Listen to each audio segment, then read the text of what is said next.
Welcome to Two Gals and a Glass Half Full. We are continuing our talk on stress management and the effects stress has on us and our bodies, and then techniques we can use to try to help ourselves. But as always, first, Dr. Jess, what is in your cup today? Well, this morning I have a nice, healthy glass of coffee and a little bit of half and half, no sugar, just nice dark roast. Dr. Bobby, what's in your glass? So I'm on the other side of health, and don't have a cup today. I have a can of Diet Coke, which is oh Mm, so great. But I didn't have coffee this morning. I need a little caffeine, so Mhm. that's my excuse. I Not a totally good get one, but that. that's my excuse. It is what it is, right? Yeah. Um, and then with us today, we have Jada, who is a mental health counselor, which is perfect for our stress management month. And Jada, what's in your glass? Well, I am featuring my Star Wars mug, of course, but I just have a lovely black coffee today. No Jameson in it. It's not the weekend There anymore, we go. There we but go. it's just nice and black, no creamer, no sugar, no fun. But Ah, it's what I need today to get me started. So no I judgment. love it. I love it. I love it. So Jada, tell us a little bit about you. Oh my goodness, that question. Well, like you said, Dr. Jess, I am a licensed mental health counselor here in Jacksonville, and I own two private practices, both at the same location. So I have Just Keep Swimming Counseling. I started back in 2000, I think 18, 19, and then I am part of a group practice with my two fellow colleagues, Melissa Crawford and Peter Gay Sterling. Shout out to them; they're great. And that's a women-owned group practice. And so that's my professional life. I love what I do. I'm a dialectical behavioral therapist, DBT for short. And I think that's a great, I don't know, like talking about stress. DBT is all about balance. So I'm excited to share a little bit more about that today. And oh gosh, what do I do outside of therapy? I feel like that's my world. Oh man. Well, I've gotten into a lot of yoga. Thanks to Dory, of course. And I exercise, I try to eat healthy. And I also have my days where I'm like, no, I am having McDonald's and French fries, and I'm going to enjoy my martini. So it's all about that balance, ladies. And I know it's really, really hard to achieve, but that's my personal life too. Hiking, dogs, friends, you got to have it. You got to have those spoons of positive emotions. Yeah, I love that. I absolutely love that because I think that's a big part of what we personally were working on for ourselves with Dr. Bobby and myself. But then something that we're really trying to highlight in this podcast is that overall, you don't have to be perfect. We don't have to Mhm. like follow all of these recommendations completely every single time. And then one time we mess up, we beat ourselves up about it. And it's like, no, that's not helpful. Mm-mm. As much Isn't as possible, like, yeah, like it's just having grace with yourself and saying like, you Mhm. know what, like I'm really crushing it in so many areas that like if I'm not crushing it in this one aspect today, I'm okay, right? Like well, I feel that's like that need adds to the stress, like it adds to that does. it's an unrealistic, Yeah. need or unrealistic viewpoint. Mhm. Absolutely. This is something that we were just talking about that negative self-talk and how much that then comes back in and then affects overall how we're feeling about ourselves, right? And so we 100%. like it's like sometimes we're our own worst enemies, whether it's exercise, diet, nutrition, sleep, stress. It's all of these topics are like, how can we actually come back and just like give ourselves grace Mhm. and say like it's actually okay, like I'm okay. Yeah, maybe I need to make some changes, maybe I want to implement some things in a better direction, but like overall I'm not like this horrible horrific person that needs to be like beat up on all the time. Exactly. Yeah. Exactly. um, yeah, so perfect. So, from your perspective, Jada, Mhm. what are some of the biggest barriers that you see, especially with women managing Mhm. long-term stressors? Like, where are some of these barriers that you've seen, and what do you do about it? Mhm. Mhm. The barriers, I think, for women, it kind of is a piggyback off in what you just said, Jess. It's the judgments we create from ourselves, and those judgments are external. These are messages, I think, coming from, I'm going to go society route here, but society, culture. I think we can go from macro level to micro level, meaning maybe the family unit's a little judgmental too. But for women, it's not that we're born with these judgments. I'm not born with, oh, I need a six pack ab. That's not how that works. These are externally implanted over time, and we carry them with us. So I think barriers for women are unrealistic standards we put on ourselves. And also those are coming from society too. So barriers like, I think we in DBT, it's dialectical. So there's always these two opposing truths. There's no absolute truth, but I'm going to talk about doing mind and being mind. And doing mind is being on the go constantly. Don't stop. Have your to-do list. You're not allowed to. And I think a lot of times in our culture, we perpetuate that. And when women are in front of me, they're in that bubble. They are do. I'm not allowed to pause. Then you add kids to it, and there's that mom guilt, and it just piles on. The other side of the dialect is the being mind. Stop and smell the roses kind of concept. Everyone's like, well, why would I want to be out of the being mind? That sounds great. Like going on a hike every day, having a martini. Well, I mean, we're not going to get to our long-term goals if we're always in being mind. So it's about being effective. That's the middle. It's bringing them two together and saying it's okay to be here sometimes. It's okay to be here sometimes, but let's also try to blend them. And we take the butt out of everything, and let's blend them together. So I think I went off a little of a tangent. You asked for barriers, but I think it's the doing. I think it's the to-do list. I think it's the expectations. I think a lot of times for women, it's physical. So what is my physical appearance, and what's those comparisons I'm making? And then it also shows up a lot for my women that have kids, and those expectations of being a perfect mom as well really make it hard. It's like we have to do it all or nothing at all. These extremes we live in, black and white. Absolutely. I think some of the best advice that was given to me when I was pregnant with my first son is I had somebody tell me, you have all of these roles in your life. You are a professional, you're a wife, you're a sister, you're a friend, and you're now about to be a mom.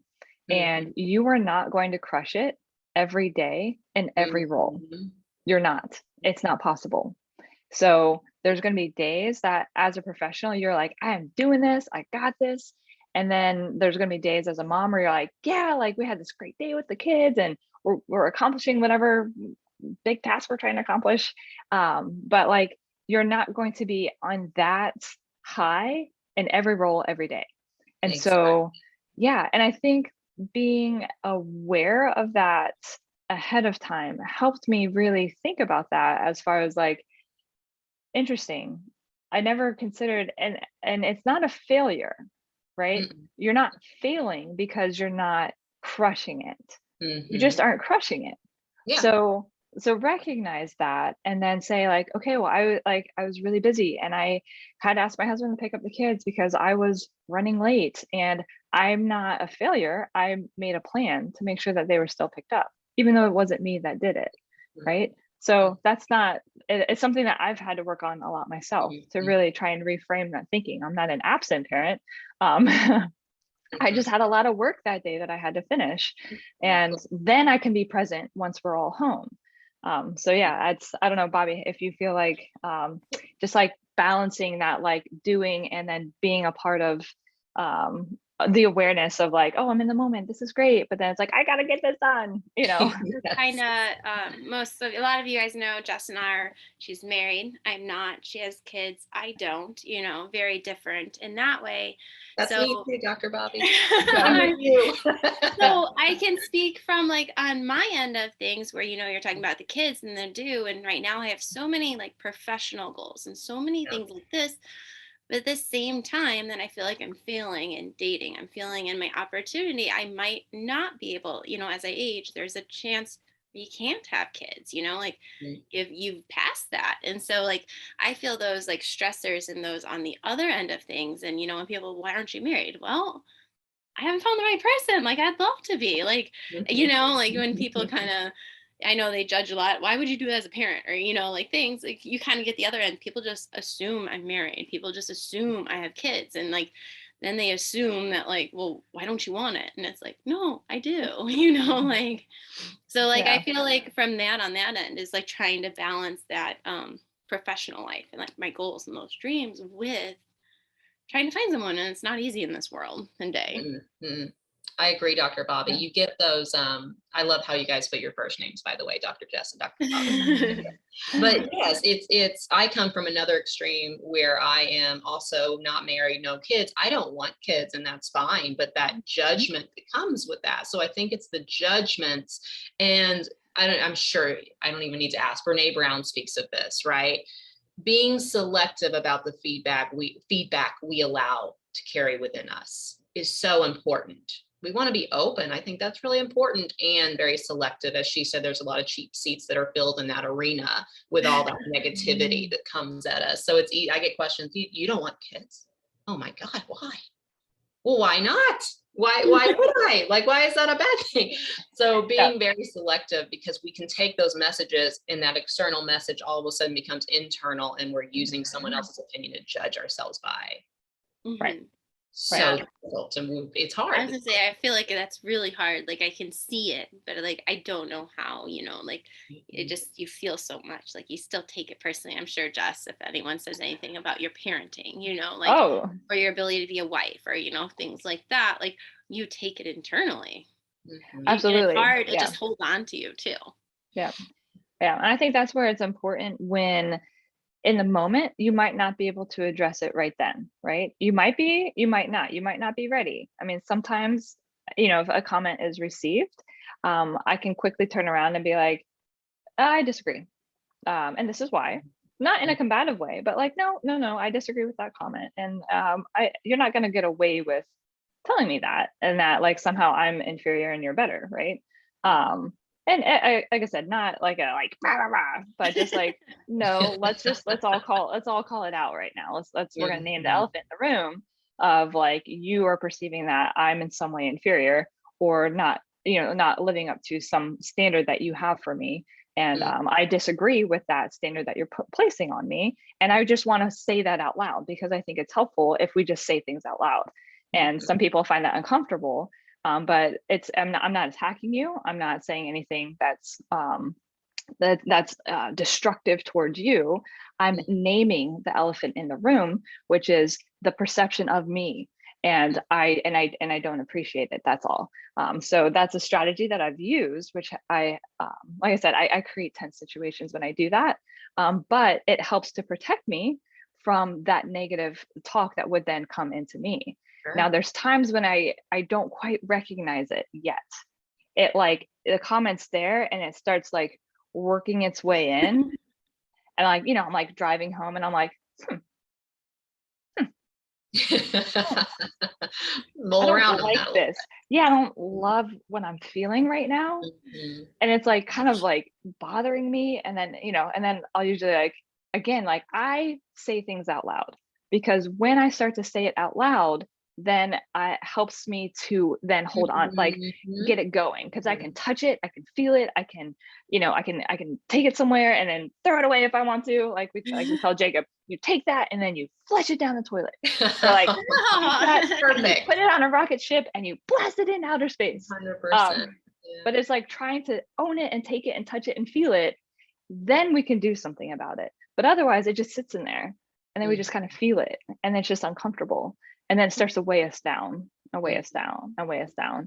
And for me, that's just like something that I've been trying to do more without being combative, but say it out loud. I don't know, Jada, if you feel like that's helpful or argumentative, but like it is not. I'm reminded of the DBT skill called FAST, which is a skill we use when we're wanting to maintain our self-respect. So it really represents if someone crosses a moral, a value, holding true to that. And it also says, don't apologize for things that we shouldn't be sorry for, right? This is not a recipe to be a dick. I don't know if I can say that word, but it's not. It's not a free for all to say, go yell at people. No. No. It is about asserting, you crossed a moral line. In a healthy way, I'm going to tell you that. And guess what? Over time, that builds mastery to your self-confidence, to your self-esteem, to your integrity. And so I think for women too, another barrier is we are in some ways looked down upon for being, you have too much conflict. Oh, you're aggressive. You're the B word, right? We hear that a lot. A lot. Tell women all the time, do you like that? No. Okay, then let's do something about it. Say something, empower yourself in a healthy way. And when my clients that are female start to do that, you see their confidence just blossom, and those daggers from people that are filling those cheap seats, they don't have that much power anymore. So I think it's great what you're doing. Keep saying things, you know. Yeah. Because you're not letting them get away with a comment, because if they keep doing it, it will only keep stabbing you. It will only keep hurting. And so and it's not like you don't have to do it in a mean way, but like if someone asks you like, you know, why are you not married? You're like, well, that's a good question. That's a pretty big question. Do you really want the answer to that? Or, you know, and I'll say that, like, you got that martini? You have that much time? Like, You are wanna you go grab a actually drink? are you asking for real, or are you perceiving that I'm inferior in some way? And they're usually look at you like, no, like I'm actually asking, like, do you actually want to know, or is it because like the image of me isn't good enough right now? And they'll be like, well, like, it's okay, because like I'll tell you. But like, let's have a conversation about that then. And then it's like, oh, I'm uncomfortable. I'm like, well, then don't make me uncomfortable. Like, like, we like call you, that turning the tables. You know, like it's not okay. Like it's not. And I feel like as females in general, we receive it more than we should. And like I have noticed this, like when I first started working as a physical therapist, and I looked young, right?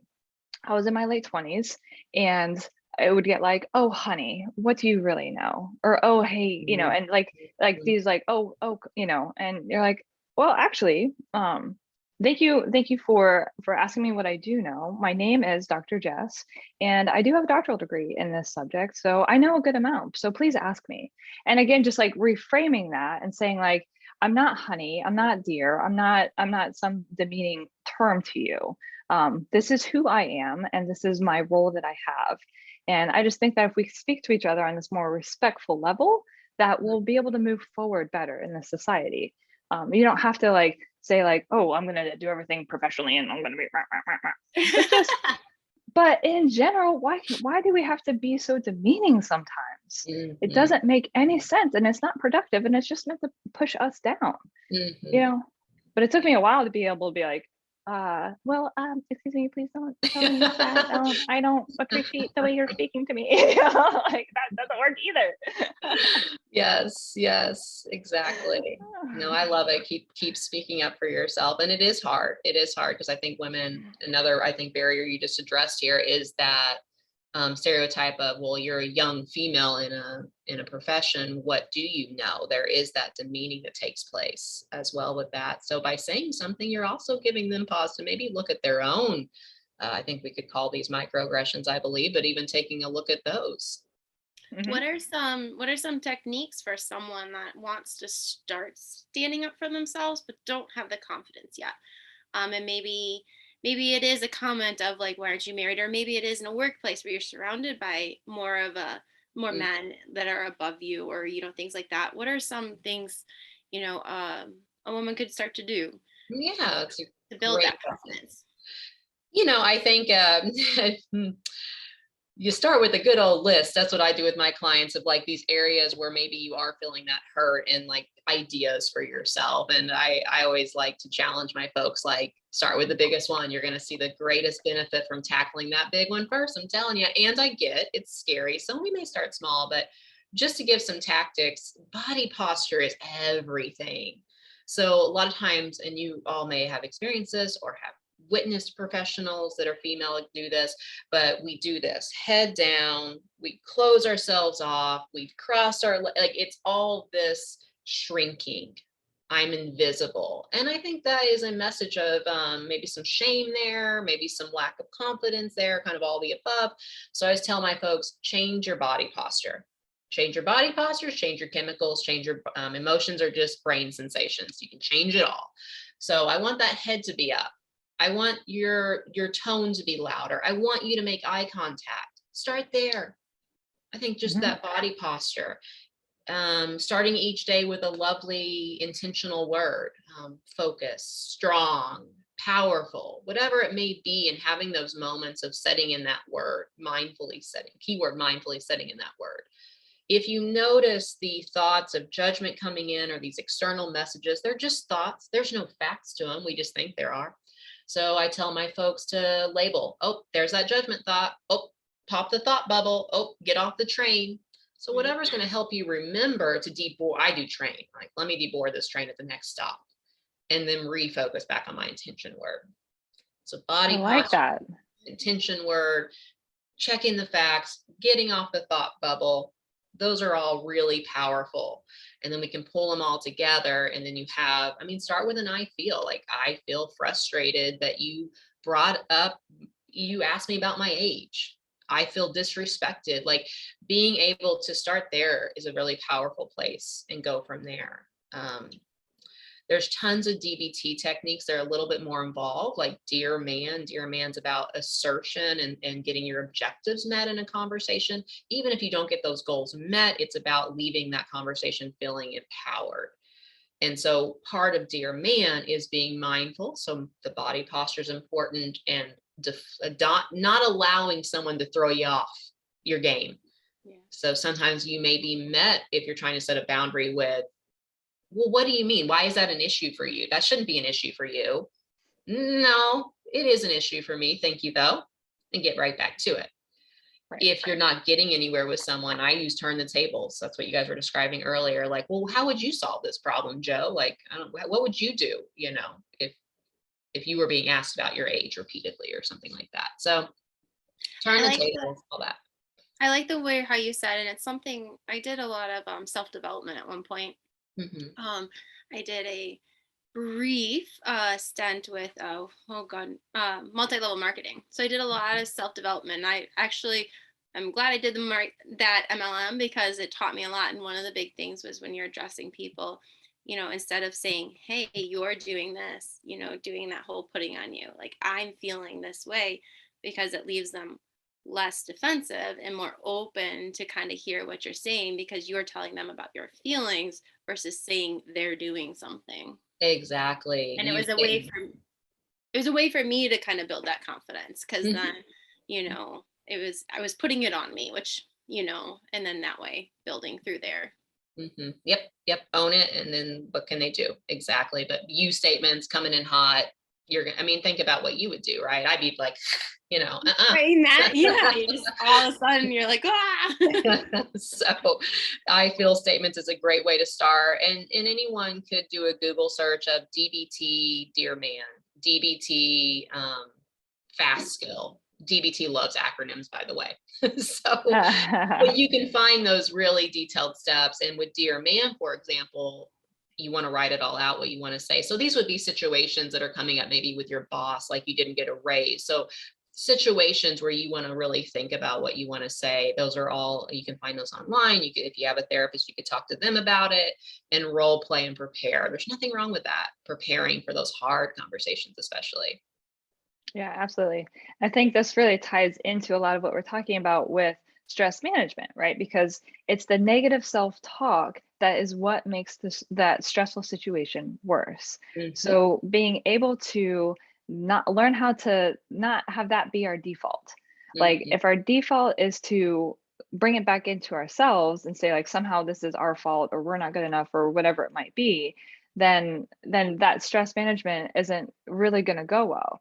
So if we can start to learn how to do positive self-talk and empower ourselves and see ourselves as valuable, and then when that stressful situation comes in, our hopefully less and less where all default will be to do our negative self-talk.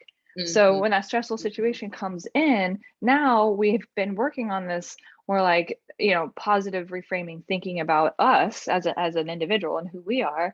And then all of a sudden it's like, now, because I've been working in this realm, now my stress management realm is going to go better, because I've already been working on these other strategies and tools.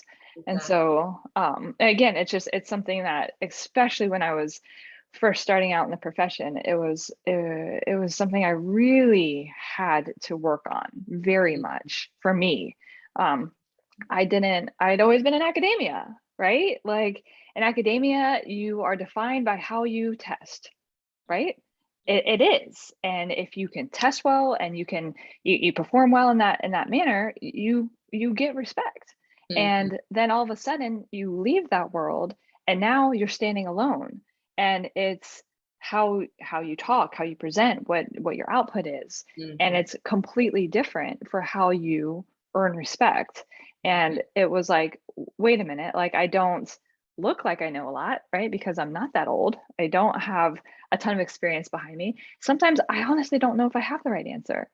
Yeah. Oh, you're Yeah. right. Like, this is the first time I'm seeing this condition or the first time I'm seeing this scenario or circumstance.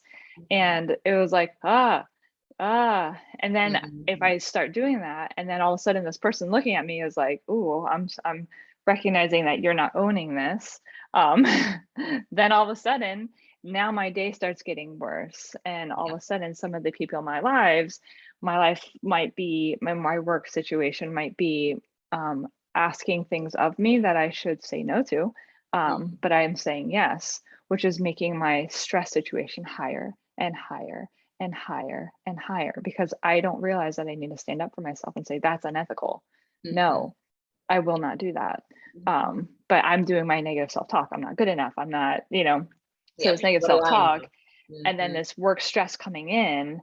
And then now all of a sudden I'm in a really bad place mentally, right?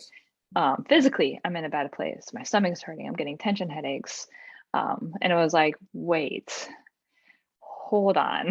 Like, I think we need a change. Well, Mhm. Yeah, Mhm. It doesn't that's have longevity to it at all. yeah.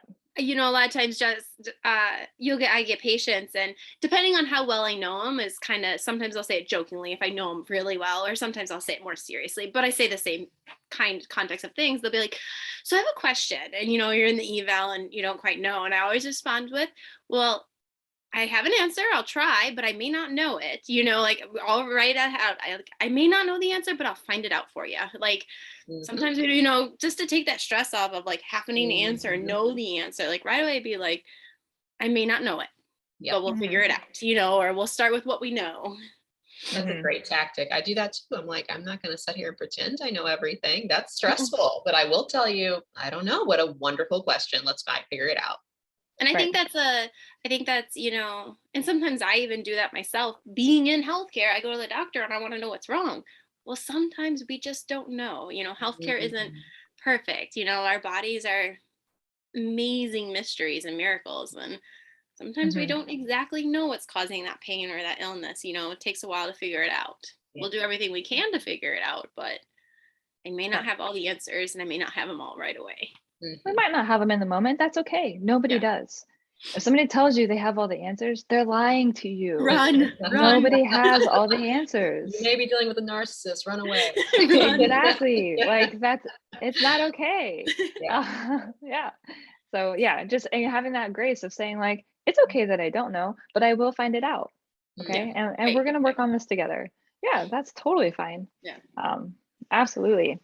So Jada, as far as let's say like, so we talked a little bit about these everyday stressors and strategies that we can use to be able to help with like just that more positive self-talk and ways that we can empower ourselves, right? Yeah. What are some of the, let's think like a little bit more long term, right? And how to get us out of like just in the moment, right? And then how can we start thinking of like our little bit more of a long term strategies for like Great. kind of dampening this down a little bit? Yes. Yes. Yes. Um, both they fall under accumulating positive emotions. So positive emotions don't come knocking. They're not going to bang on my door in a second and say, "Boys here, let's go have fun." No, no, no, no, no. I was So really hoping that would happen, but I it know doesn't. if It's you add hard. Jameson to your coffee, it probably would, but time and a place. So we have accumulating positive emotions short term, and I'm going to get to your answer. And then we have accumulating positive emotions long term, and it's all that balancing act. So, like I said before, if I'm always in short term being mind and accumulating positive emotions, I'm I'm going to be broke probably on the side of the street because I'm not working. So, what I challenge women to do is this: every day, choose one thing, one pleasant event you can give to yourself. It could be 5 minutes. You have time for 5 minutes. Yep. You can create that time. And when you do your pleasant event, I want you to do it mindfully. So I think that's the hardest part, because we ruminate on everything or obsess, and it ruins it. It's not going to work. So mindfully go to yoga and say, every time that thought comes in, be like, nope, not today, Satan. Nope, nope, refocus, refocus. And it's training. You're building brain muscle, and so to speak. So this will take time and practice to do. So each day I challenge every female to go and do something. Maybe it's nails, maybe it's reading a book, and do just the one thing. Don't have the TV on while you read the book. If you just want to watch New Girl, watch New Girl. Get off your phone. Just do one thing. So there's your short term. Long term, pick out maybe a value. Do some self-reflection. Is there a value that's really important to me that maybe I'm not doing right now? For me, it was my own success, right? I wanted to open a practice. And so I acknowledged that one value, like being independent, and I broke it down into steps. And focus on one thing at a time, because it's so overwhelming when we have all these big goals. It doesn't work that way well. It just doesn't. So pick one and break it down into really tiny steps. Maybe you need to journal about it.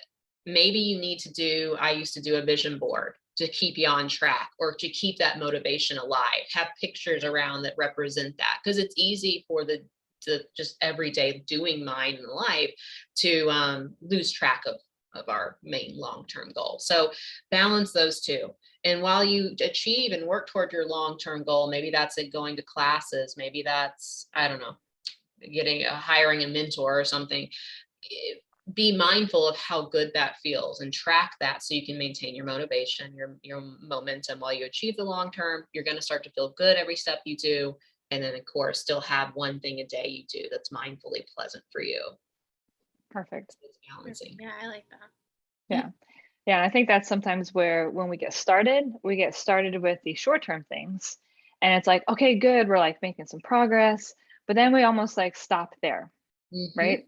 And we don't get into that longer term of like, where do I actually want to go with this? What do I actually want out of, the next year, the next 5 years, 10 years, 20 years? Nothing's guaranteed, but we're never going to get there if we don't actually name it or see it. Right. And then it's like, if I look back 5 years ago to where I am now, is this what I want? Maybe it is, right? But maybe it's not. And so, okay. And then I don't feel good about that. And so how are we going to get there? So yeah, I think like something that like, one of the things that I struggle with is that I'm in that doer group, right? Like do. And then I'm not as good at like stopping to smell the roses, right? Yeah. And that was one of my big things that I worked on, right? Is saying like, okay, I love checklists. I love being productive. I love moving forward. But because I was in such a cycle of do, I wasn't actually like looking past my very, very short term checklist. And so it was like, I wasn't getting those bigger reaches in it. But I was also not really enjoying the day as much either. Right. I remember like the first time I was very aware of it was when my husband and I were first dating. Like on the weekends, I would stand up and eat my lunch because I'd be like, okay, let's keep going. And he like one day he goes, can we sit and eat? I was like, sit and eat lunch? He was like, yeah. Could we sit for like a minute? And I was like, huh, yeah, I guess that's a good idea.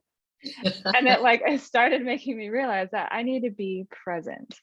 I need to be more present in the moment and just like sit and have that conversation. How is your day? Really? How are you? But like that was a realization for me because I'm a doer, right? I'm not a like, let's go off and gallivant and it's not as much me, right? But bringing that awareness forward has helped me then realize that that's why sometimes things get stressful. It's because I'm not stopping to recognize it. So Burnout, that's depression, anxiety. It's a recipe. We're always exactly. Yeah, exactly. And I'm pretty good at like long-term goals. Now, what really resonated with me is when you were like 1. focus on one thing because I'm like, "Ah, da, da, da," like all this stuff. And Yeah. it's been a big conversation with Jess and I recently because I am working full time now. I started a fellowship program, which is pretty intense for PT, very intense. And then had all these other goals I wanted to do. And it was just like, got to the point where I was like, almost so much that you can't get anything done because you can't focus on anything because it's just like you're just being pulled and you're doing whatever you can do to survive and get through that day and what needs to be done that day. And sometimes the stuff wasn't even getting done that day, so then you had the next day coming on where you had all the stuff for that day plus what you didn't get done and people knocking on you like, hey, where's this, what's this, and you're like, oh my goodness. So I think focusing on that one thing is huge. Yeah. In a long chunks. One last thing with the long-term thing is I couldn't do it without, I call them my female warrior tribe. They know who they are, from my colleagues to my friends. Tell your trusted few a long-term goal and they can help you be accountable. They can challenge in a healthy way and they can be supportive. You need that. I think women, we need our people. So important. So it's my last little point to the long-term piece. And I don't know, on my screen, I'm pointing to Dr. Jess. She is like definitely, I don't know if I'm on your screen, Jess, but she's definitely my sounding board. And those days where I doubt myself, she's like, no, you got it. And then those days where I'm like, oh, did you hear this? She's like, all right, let's do it. Celebrate the wins. It's not just about, it's not just about, hey, I'm struggling, because obviously you need your support system for that. But then also use your support system to celebrate. Like, yes, this is awesome. I'm excited. I'm happy. Like, let's do that together as well. Both are equally important. I think oftentimes we don't celebrate the wins like we should. And it's like, yes, like even if it's something so small that seems like not like this huge thing that we should celebrate, like send that text message. Hey, I'm super excited about this step that I just completed, or whatever it might be. And it's like, yes, that's awesome. Perfect. So we are going to be wrapping up this episode, and thank you so much, Jada, for coming on. Yeah, I think our challenge this week is to implement one strategy that Jada talked about. So it doesn't have to be all of them. Okay. Just one short term.